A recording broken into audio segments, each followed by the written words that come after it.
नमस्कार, स्वागत है आपका। मैं हूं आपके साथ अनाया शर्मा। शुरुआत करेंगे खबरों की।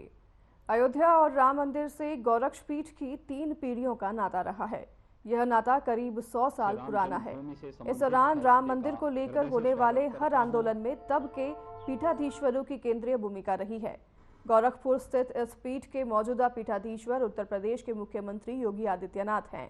उनके दादा गुरु ब्रह्मलीन महंत दिग्विजय नाथ और पूज्य गुरुदेव ब्रह्मलीन महंत अवैधनाथ ने जिस अयोध्या और वहां जन्मभूमि पर भव्य राम मंदिर का सपना देखा था, जिस सपने के लिए संघर्ष किया था, वह 22 जनवरी को रामलला की प्राण प्रतिष्ठा के साथ साकार होने को है।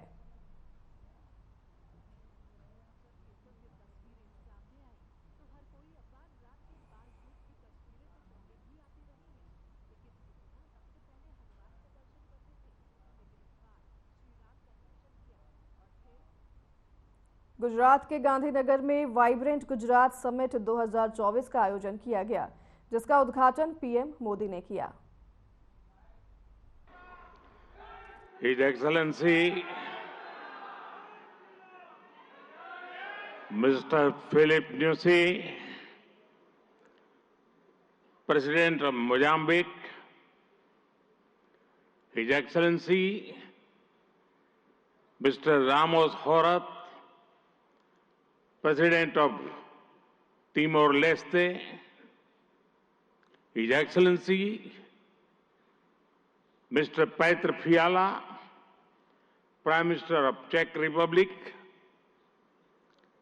गुजरात के गवर्नर आचार्य देवव्रत जी,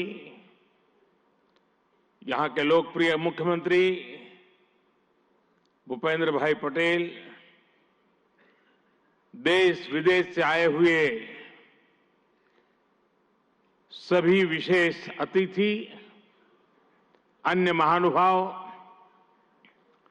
देवी और सज्जनों, आप सभी को 2024 की अनेक अनेक शुभकामनाएं।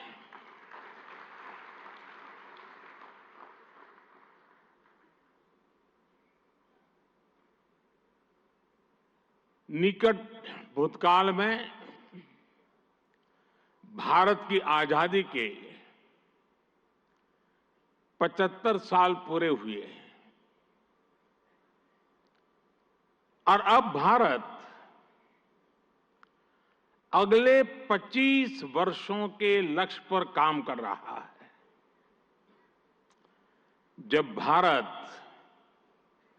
अपनी आजादी के 100 वर्ष मनाएगा,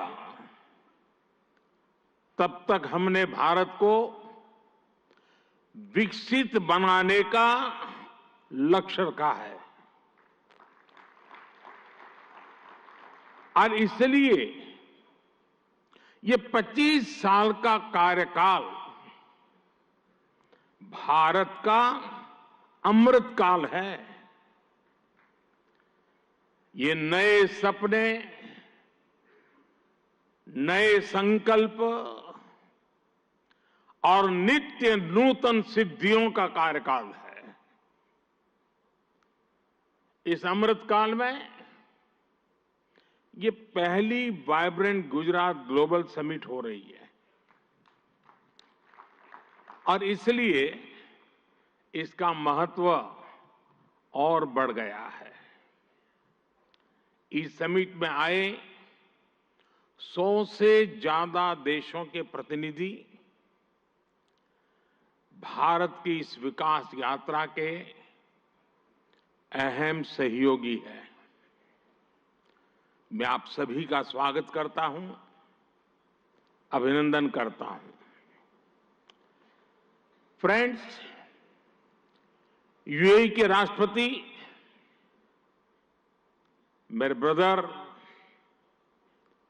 his highness Sheikh Mohammed bin Zayed का इस आयोजन में शामिल होना हमारे लिए बहुत खुशी की बात है।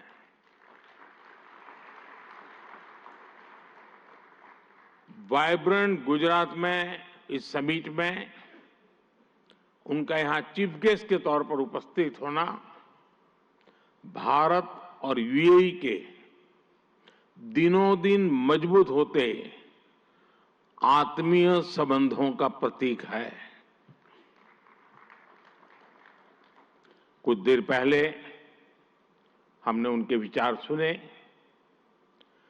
भारत को लेकर उनका विश्वास, उनका सहयोग बहुत ही गर्मजोशी से भरा हुआ है। जैसा उन्होंने कहा, vibrant Gujarat summit economic development और इन्वेस्टमेंट से जुड़ी जानकारियों और अनुभव साझा करने का ग्लोबल प्लेटफॉर्म बन गई है। इस समिट में भी भारत और यूएई ने फूड पार्क्स के विकास के लिए, रिन्यूएबल एनर्जी के क्षेत्र में सहयोग बढ़ाने के लिए, इनोवेटिव हेल्थ केयर में निवेश के लिए कई महत्वपूर्ण समझौते किए हैं। भारत के पोर्ट इंफ्रास्ट्रक्चर में यूएई की कंपनियों द्वारा कई बिलियन डॉलर के नए निवेश पर सहमति बनी है। यूएई के सॉवरेन वेल्थ फंड द्वारा गिफ्ट सिटी में ऑपरेशन शुरू किए जाएंगे। ट्रांसवर्ल्ड कंपनी यहां एयरक्राफ्ट और शिप लीजिंग एक्टिविटीज भी शुरू करने जा रही है। भारत और यूएई ने जिस तरह अपने रिश्तों को एक नई ऊंचाई दी है, उसका बहुत बड़ा श्रेय मेरे ब्रदर हिज हाइनेस नंबर है इसमें शेख मोहम्मद बिन जायद को जाता है। बरेली में सीएम योगी ने 3,405 करोड़ रुपए की 170 विकास परियोजनाओं का लोकार्पण और शिलान्यास किया। इस मौके पर सीएम योगी ने संबोधित भी किया और क्या कुछ उन्होंने कहा, आपको भी सुनाते हैं। भारत माता की, भारत माता की, भारत माता की, वंदे वंदे वंदे।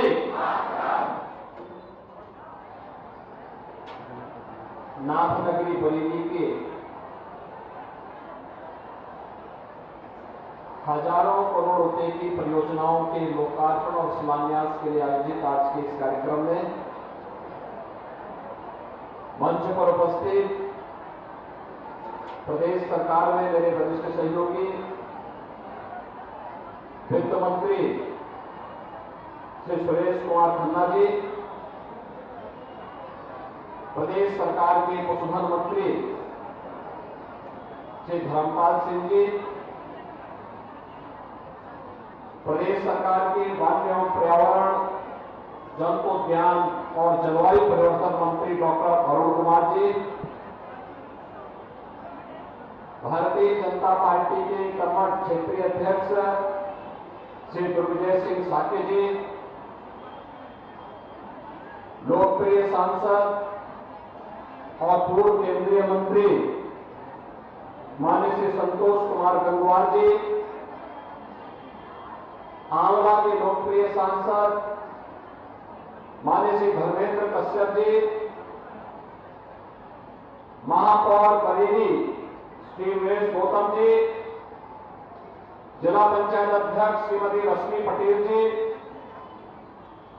हमारे सभी माननीय विधायकगण डॉक्टर डीसी वर्मा जी, प्रोफेसर श्याम बिहारी लाल जी, श्री जयपाल सिंह व्यस्त जी, कुंवर महाराज सिंह जी, श्री हरि सिंह ढिल्लो जी, श्री संजीव अग्रवाल जी, doctor Raghavendra Sharma ji, doctor NP आर्य जी, आज के इस कार्यक्रम में उपस्थित भारतीय जनता पार्टी के जिला के प्रभारीगण श्री देवेंद्र सिंह जी, श्री गौतम कुशवाहा जी, पूर्व मंत्री मोहन लाल मौर्य जी, छत्रपाल गंगवार जी, जिलाध्यक्ष बरेली पवन शर्मा जी, महानगर अध्यक्ष दीप सक्सेना जी, आंवला के जिला के अध्यक्ष आदेश प्रताप सिंह जी और भीषण शीतलहरी के बावजूद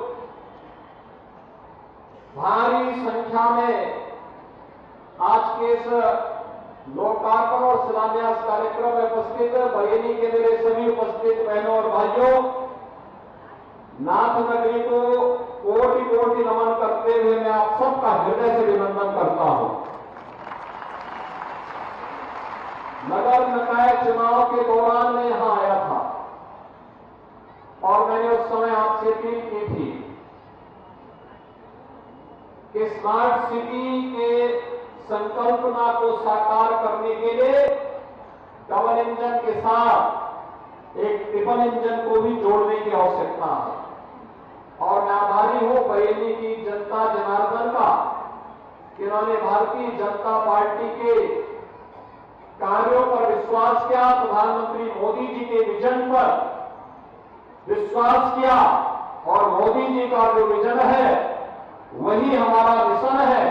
और उस मिशन को आपने अपना आशीर्वाद देकर के श्री उमेश गौतम को यहां पर महापौर के रूप में चुना। मैं इसके लिए हृदय से आपका अभिनंदन करता हूं। भाइयों बहनों, आज उसी क्रम में ये 3405 करोड़ रुपए की परियोजनाएं जो हमारे सांसद, हमारे विधायक, हमारे मंत्री बरेली जनपद के लिए स्वीकृत कराए हैं, अलग अलग प्रकार की परियोजनाएं हैं। इनमें सड़क भी है, इनमें स्मार्ट सिटी मिशन से जुड़े हुए प्रोजेक्ट भी हैं, शिक्षा से जुड़े हुए भी हैं, स्वास्थ्य से जुड़े हुए भी हैं और बरेली के विकास, रोजगार और बरेली को वास्तव में नाथ नगरी के रूप में स्थापित करने की परिकल्पना को साकार करने वाली इन परियोजनाओं के लिए आप सभी बरेली के मतदाता भाइयों और बहनों को मैं हृदय से बधाई देता हूं, जनप्रतिनिधियों को इसके लिए हृदय से धन्यवाद देता हूं। भाइयों बहनों, आज हम सब एक नए भारत का दर्शन कर रहे हैं। एक ऐसा नया भारत जो वैश्विक स्तर पर जब चलता है तो दुनिया उसका अनुसरण करती है। एक ऐसा भारत जिस पर आज पूरी दुनिया गौरव की अनुभूति करती है, जो भारत की 140 करोड़ की आबादी के गौरव को बढ़ाता है, उनके सम्मान को बढ़ाता है। तो देश के अंदर सुरक्षित हुआ भारत। आज प्रधानमंत्री मोदी जी के नेतृत्व में पूरा भारत अपने आप को सुरक्षित महसूस करता है। विकास की योजनाओं का लाभ बिना भेदभाव के और विकास की भी बड़ी बड़ी योजनाएं, हाईवे, रेलवे, अत्याधुनिक एयरपोर्ट, आईआईटी, आईआईएम, एम्स जैसे संस्थान आज भारत को नई पहचान दे रहे हैं।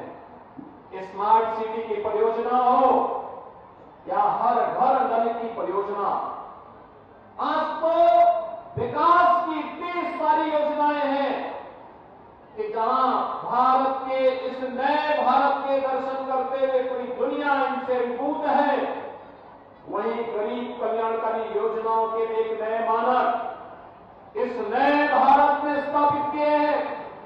विकसित भारत संकल्प यात्रा प्रधानमंत्री मोदी जी के उसी विजन को जमीनी धरातल पर उतारने के साथ ही कितना लाभ लोगों को प्राप्त हुआ है उसको जानने और वह मेरी कहानी, मेरी जुबानी के माध्यम से अपनी सफलतम कहानी को जनता जनार्दन के सामने कहे और जिसको योजना का लाभ मिला और कहेगा, जिसको नहीं मिला है उसका भी रजिस्ट्रेशन होकर के उसको भी आने वाले समय में हम 100% सिचुएशन के लक्ष्य को प्राप्त करने की दिशा में कार्य करेंगे। यही विकसित भारत संकल्प यात्रा का पूरा को पूरा वह मोदी जी का विजन है जो बिना भेदभाव के शासन की योजना को हर नागरिक तक पहुंचाने का लक्ष्य रखा गया है।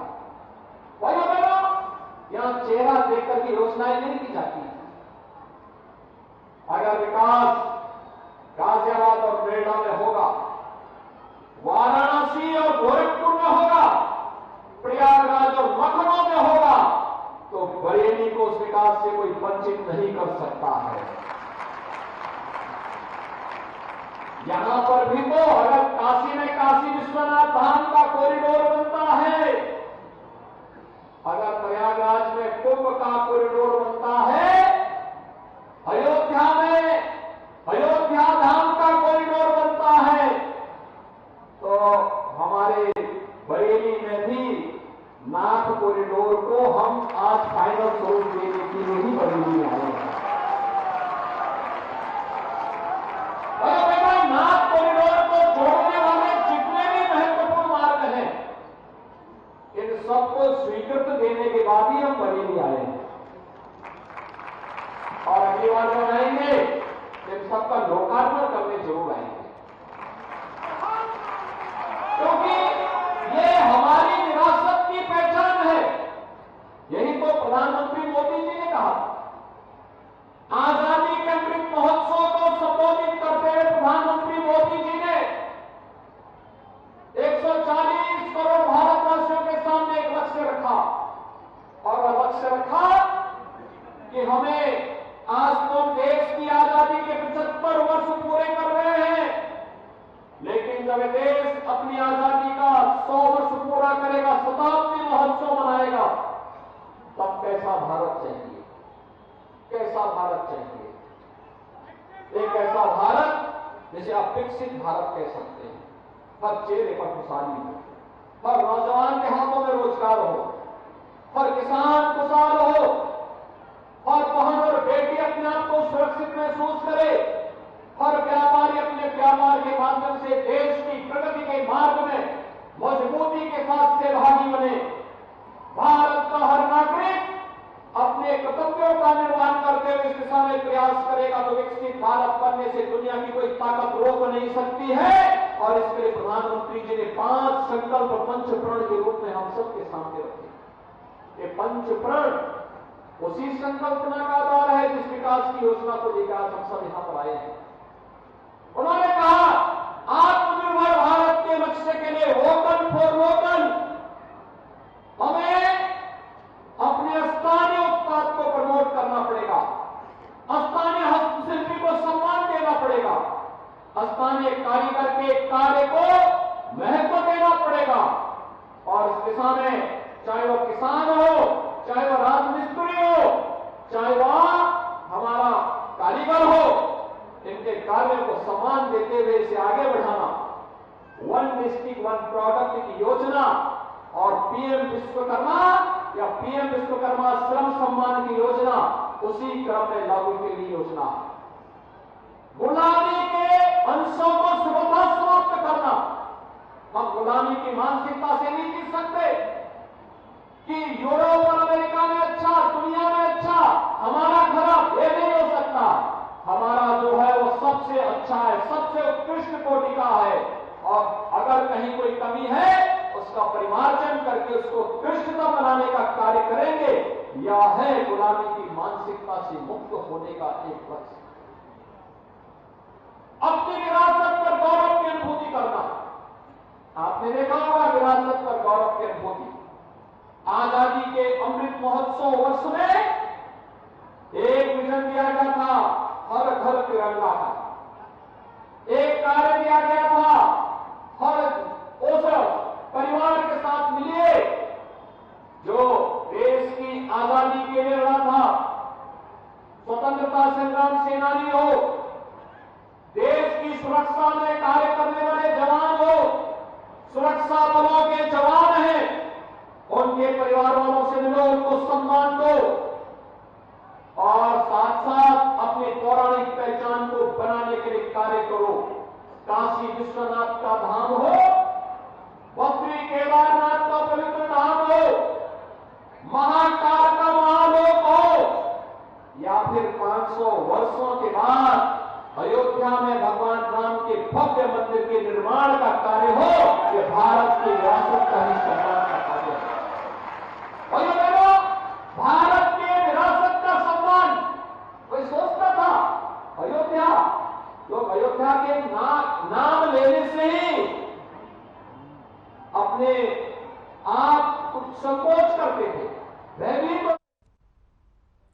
चलिए रुकेंगे छोटे से ब्रेक के लिए, लौटेंगे आपके पास ब्रेक के उस पार।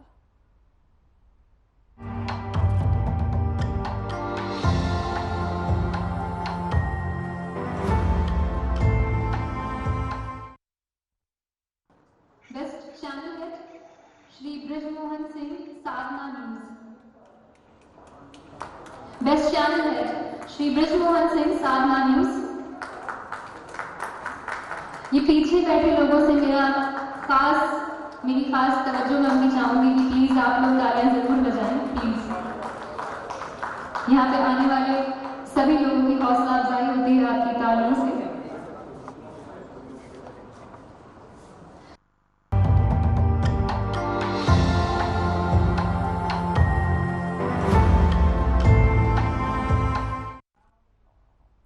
स्वागत है आपका। ब्रेक के बाद रुक करेंगे खबरों की ओर। बरेली में सीएम योगी आदित्यनाथ ने प्रेस कॉन्फ्रेंस की और इस दौरान सीएम ने क्या कुछ कहा आपको भी सुनाते हैं। मित्रों, आज मैंने शाहजहांपुर और बरेली इन दोनों जनपदों का भ्रमण करने का मुझे अवसर मिला। खासतौर पर बरेली में यहां से जुड़े हुए हजारों करोड़ रुपए की परियोजनाओं के लोकार्पण और शिलान्यास का एक अवसर मिला। बरेली की वर्षों से लंबित श्रीनाथ कॉरिडोर परियोजनाओं का अवलोकन करने और उनमें से कुछ परियोजनाओं को स्वीकृत करने का भी अवसर प्राप्त हुआ है। अभी हम लोगों ने इस पूरी कमिश्नरी के समीक्षा के माध्यम से चल रही विकास की परियोजनाओं और जो प्रस्तावित योजनाएं हैं उन पर भी विस्तार से माननीय जनप्रतिनिधियों और प्रशासनिक अधिकारियों के साथ में इस पूरी कमिश्नरी में क्या कुछ चल रहा है इसके बारे में हम लोगों ने यहाँ पे विस्तार से चर्चा की है। खासतौर पर इस कमिश्नरी में दो म्यूनिसिपल कॉरपोरेशन हैं, बरेली और शाहजहांपुर। सेफ सिटी के रूप में इन्हें डेवलप करना। इसके अलावा नगर पालिका परिषद भी हैं, इसमें बदायूं भी है, पीलीभीत भी है। इन्हें सेफ सिटी के रूप में कैसे हम डेवलप कर सकते हैं इस पे भी विस्तार से चर्चा हुई है। और मुझे बताते हुए प्रसन्नता है कि ये केवल सरकार की योजना नहीं बल्कि आम जन की भागीदारी भी इसके साथ हो सके। सेफ सिटी के इस पूरे कॉन्सेप्ट के साथ में जोड़ रहे हैं जिसमें integrated command and control centre के माध्यम से हम शहर की सुरक्षा, शहर की ट्रैफिक की व्यवस्था और सिटी की स्वच्छता को ध्यान में रख करके इस पूरे अभियान को आगे बढ़ाने की एक बड़ी कार्य योजना के साथ कार्य कर रहे हैं और बहुत शीघ्र इसका एक स्वरूप हम सबको देखने को मिलेगा। माननीय जनप्रतिनिधियों ने विकास की बहुत सारी योजनाओं के बारे में अपने सुझाव भी दिए और अपने प्रस्ताव भी प्रस्तुत किए हैं।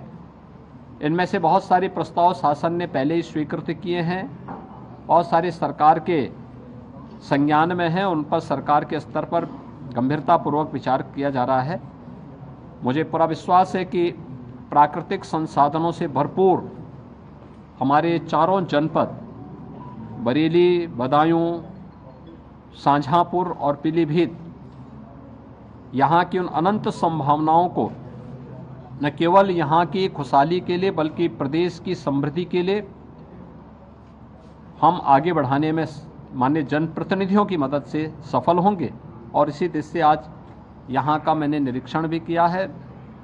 जनसभा में उन योजनाओं का, कुछ योजनाओं का लोकार्पण और शिलान्यास भी किया है और कुछ अभी परियोजनाओं का हम अभी अवलोकन करने भी निकल रहे हैं। मैंने कहा आपको इसके बारे में अवगत करा दें। बहुत बहुत धन्यवाद। शाहजहांपुर में दिवंगत विधायक मानवेंद्र सिंह को पुष्पांजलि अर्पित की गई, जिसमें सीएम योगी आदित्यनाथ ने भी शिरकत ली।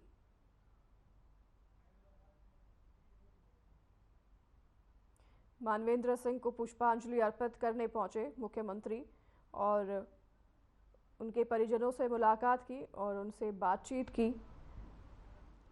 सीएम योगी आदित्यनाथ उन्होंने पुष्पांजलि करके श्रद्धांजलि दी है। सीएम योगी आदित्यनाथ ने बरेली को इंडोर स्टेडियम की सौगात देते हुए जनपद बरेली में स्टेडियम का उद्घाटन किया। बता दें कि इंडोर स्टेडियम में अब यहां जिम्नास्टिक, वॉलीबॉल, बास्केटबॉल, बैडमिंटन जैसे आयोजन हो सकेंगे। इंडोर स्टेडियम में उद्घाटन के दौरान मुख्यमंत्री योगी आदित्यनाथ ने बैडमिंटन खेला और स्टेडियम के अधिकारियों ने सीएम के साथ बैडमिंटन खेलने के लिए एक खिलाड़ी को पहले से ही तैयार कर रखा था। सीएम योगी ने इस दौरान विकास प्राधिकरण द्वारा नाथ कॉरिडोर से संबंधित प्रस्तुतिकरण को देखा। उन्होंने कहा कि अयोध्या में अयोध्या धाम का कॉरिडोर बनता है तो बरेली में भी नाथ कॉरिडोर को फाइनल स्वरूप देने के लिए वह बरेली आए हैं। उन्होंने कहा कि नाथ कॉरिडोर को जोड़ने वाले जितने भी महत्वपूर्ण मार्ग हैं, इन सभी को स्वीकृति दे दी गई है।